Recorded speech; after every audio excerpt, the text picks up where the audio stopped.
Cancer को तो हम एक मजाक में लेते हैं।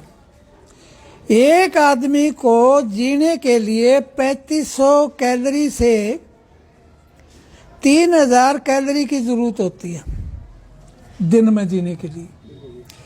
और रोगों से लड़ने के लिए, जैसे एक हमारे पास आदमी आया, कैंसर रोगी आया, वो कह रहा है जी मेरा तो समय आ गया, ना मेरे पे ये कोई पछता ना कुछ है। डॉक्टर क्या करते हैं, पहले तो सेक लगा देते हैं, फिर कीमो लगा देते हैं। उसकी रक्षा के लिए कोई ऐसा काम नहीं करते जो बच जाए, ऑपरेशन कर देते हैं। तो मैं उसको क्या करता हूँ, जो बिल्कुल कमजोर है, वो एक नारियल है, नारियल के अंदर 2000 कैलोरी होती है, 2000 कैलोरी, और उसको 3500 कैलोरी करनी है जीने के लिए। आते ही मैं उसे एक नारियल का पानी पिला देता हूँ। ठीक 15 मिनट के बाद उसको मैं क्या करता हूँ, दूसरा नारियल पिला देता हूँ। तो उसके शरीर में नारियल का पानी जल्दी पच गया और उसको जीने के लिए 4000 कैलोरी मिल गई। 1 घंटे के बाद मैं क्या करता हूँ, तीसरा नारियल पिला देता हूँ। 4 और 6000 कैलोरी मिल गई। 6000 कैलोरी उसको मिल गई। उसी वक्त वो कहता है जी मेरे का तो आराम है और मुझे तो कह दो कि मैं चलूंगा, मेरे ये साथ है, इनको घुमाओ। शाम तक मैं उसको 10 नारियल का पानी पिला देता हूँ। 20000 कैलोरी होगी और उसे लड़ने के लिए ताकत तो मिल गई ना कैंसर से, और पूरा खुराक मिल गई। ब्लड अच्छी तरह से शुद्ध होने लगा। गुर्दे में जाकर ब्लड किए रेड सेल वाइट सेल की वॉशिंग होने लगी, और जितने भी उसके कर्मी हैं वो धीरे धीरे लैट्रिन के द्वारा और पेशाब के द्वारा बाहर जाने लगे। फिर उनको मैं दवाई देता हूँ, और दवाई देने के बाद वो कहता है जी मुझे तो आराम है। मेरे हिंदुस्तान में ऐसी जड़ी बूटियाँ, कैसा है जख्म किसी से नहीं भरता हो दुनिया के डॉक्टरों से, उनको हम क्या कर देते हैं, भर देते हैं। जख्म इधर से भर गया, रोगों के लड़ने की ताकत इसको मिल गई। नारियल से ही पूरा। एकला नारियल तो समझाने की बात है, और भी उस फ्रूट जूस है, दूसरी चीजें हैं, उसको देने के बाद उसे क्या होता है, आराम मिलता है। फिर हम दवाई ऐसी देते हैं कि डॉक्टर का एक तरफ ध्यान है, कीमो लगा दो, सेक दो, ऑपरेशन कर दो। बेचारा बिल्कुल जानबूझ कर मार देता, दोबारा फिर हो जाता, फिर ऑपरेशन कर दो, फिर ऑपरेशन कर दो। नहीं, ऐसी बात गलत है, झूठ है, मैं इसको गलत मानता हूँ। पहले तो उसको हम किसी को ठीक नहीं कर सकते, किसी रोगी को। आदमी के अंदर इम्यूनिटी इतनी भर देते हैं, बढ़ने के बाद उसकी जीने की कला उसे आ जाती है और वो जी जाता है। इसी तरह बात करूंगा मैं HIV की।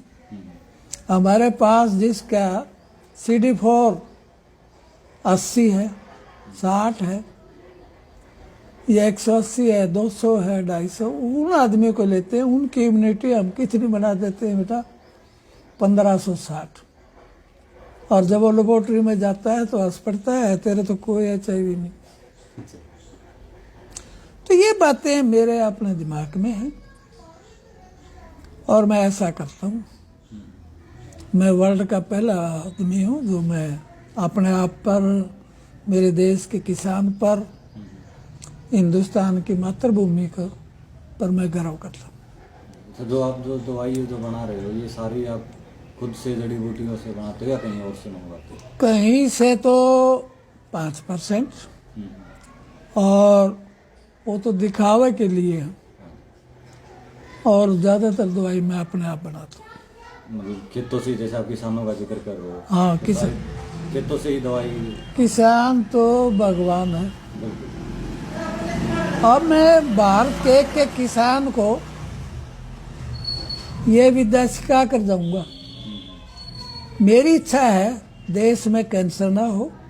कोई भी किसान अपने खेत में स्प्रे ना करे, कोई भी किसान यूरिया ना डाले। मैं कैंसर अपने आप खत्म है, ये अगर ये चीज बंद होगी ना तो कैंसर कैंसर खत्म है। तो इस तरह का मेरा अपना अरमान है। हालांकि मैं काफ़ी कमज़ोर हो गया था। मेरे इतने 3 दिन पहले बच्चे उठाते थे, पेशाब करवाते थे, परंतु मेरे दिल में हौसला है, मैंने वर्ल्ड को कुछ दे के जाना। तो काफ़ी चीज़ें पर मेरा शोध है और चैलेंज भी है। जैसे HIV है, कैंसर, ये कोई बीमारी तो है ही नहीं, हमारी बनाई हुई है। ये मैं एक बात बोलूं, आप अच्छा खाना खाते हो और जला हुआ खाना क्या खा लोगे? जीवित रह जाओगे? नहीं रहेगा। तो ये बात आपके लिए मैं बता। जो आप गैस चूल्हे वाली बात बता रहे थे, हाँ, वो और एक बार दोबारा बता दो। लकड़ी जो जलती है उसका टेम्परेचर है 100 डिग्री सेल्सियस। पानी तो 100 डिग्री सेल्सियस पर उबलता है, दूध भी उबलता है, सब्जी भी उबलती है। और जो गैस का टेम्परेचर है 1950 डिग्री सेल्सियस। इतना तेज टेम्परेचर पर जो भोजन है सारा का सारा जल जाता है। जला हुआ भोजन खाओगे तो आपको कैंसर होगा, सफेद दाग होगा, निमोनिया होगा, आपकी इम्यूनिटी घट जाएगी। मैं हूँ मास्टर ओम प्रकाश वैद्य ज्ञानतारा। ज्ञानतारा मैं क्यों लिखता हूँ? मेरी माता श्री का नाम ज्ञानो देवी था और पिताजी का नाम श्री ताराचंद था। अब ये मेरा ज्ञानतारा निवास है और ज्ञानतारा स्कूल है, ज्ञानतारा कॉलोनी है, ज्ञानतारा रोड है और ज्ञानतारा गौशाला है।